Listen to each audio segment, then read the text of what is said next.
Welcome back to Chair Shot Reality on WrestleZone.com at Josh Eisenberg for live and in living color. After a great week of WWE and NXT action, it is now time for NXT in 90.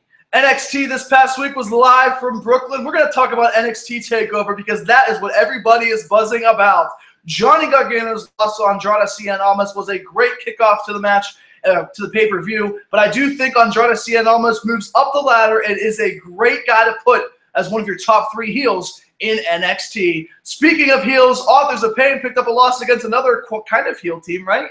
Kind of. Sanity are your new NXT Tag Team Champions, but Bobby Fish and Kyle O'Reilly made one impact early, and they make another impact later. But we saw Asuka and Ember Moon competing for the NXT Women's Championship, one of the best women's matches that I've seen at Takeover from Ember Moon, and Asuka continues to reign supreme. She gets a collarbone injury, but I expect Asuka to keep it for 6 to 8 weeks. Develop a tournament for the women. Give the women that aren't being utilized right now an opportunity to get a championship match against Asuka when healthy. But the main event, Drew McIntyre versus Bobby Roode, a bell-to-bell physical confrontation. You saw the machine in McIntyre take out the glorious one in Bobby Roode, but it did not come after controversy because you saw the debut of Adam Cole. Baby! He debuts, he aligns himself with O'Reilly, he aligns himself with Bobby Fish. The change, the future is now for NXT. NXT never ever rebuilds, but NXT always reloads. Let's send it in studio. Justin, your thoughts on Adam Cole and NXT?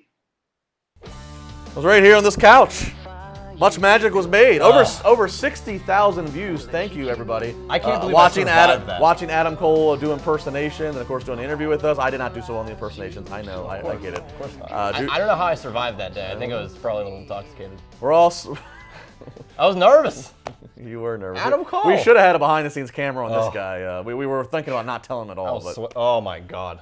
So Invasion Style, which I'm glad it was with Red Dragon or whatever they're going to be called. I'm glad it was like that and not just Adam Cole by himself. And I'm glad it wasn't just, oh, hottest free agent Adam Cole sitting at ringside like everybody else. It made it seem special. Right, exactly. I didn't think they would do the ringside thing. I was like, that's just too anticlimactic. Yeah, he's not Drew McIntyre.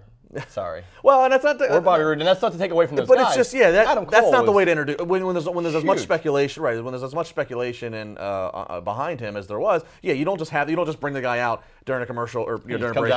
Yeah, right, exactly. So the crowd. I like the Invasion Style. I thought it was definitely memorable. They made an impact right away on a new champion in Drew McIntyre.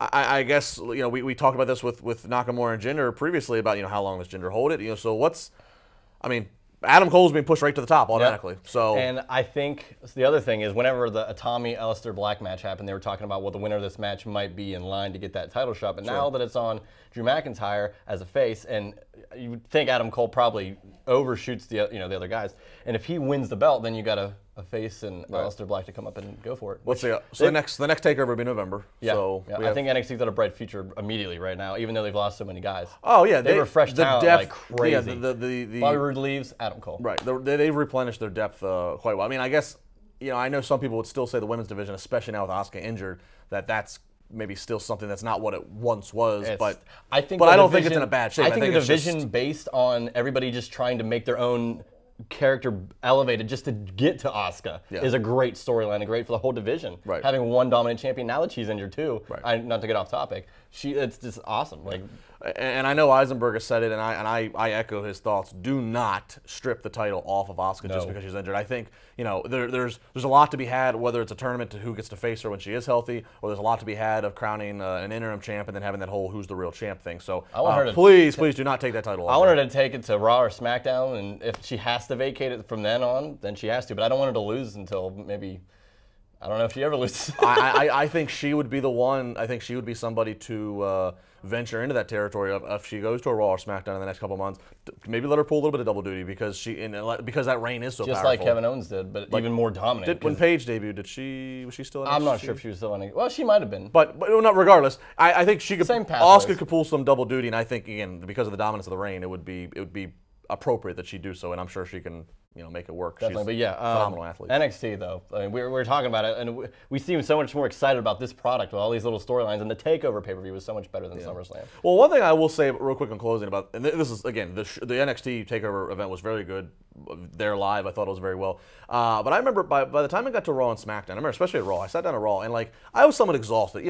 They are long weeks. If you've ever been to them, I mean, they're fun, but they're long weeks with all the events. I think that definitely benefits Takeover. The fact that it's the first event, everybody's fresh. It's like a cruiserweight match on Nitro. Gets everybody hyped up. And by the time we're at the third hour, you're like, I'm out. I'm out. I don't want to watch Raw or SmackDown. Sorry. Oh, the cruiserweights. All right, at Juicy Steen on Twitter, at Justin LeVar, of course, again, at Josh Eisenberg 4. We got more to come. Josh and I are going to do a little more debating as we wrap the weekend up here on WrestleZone.com.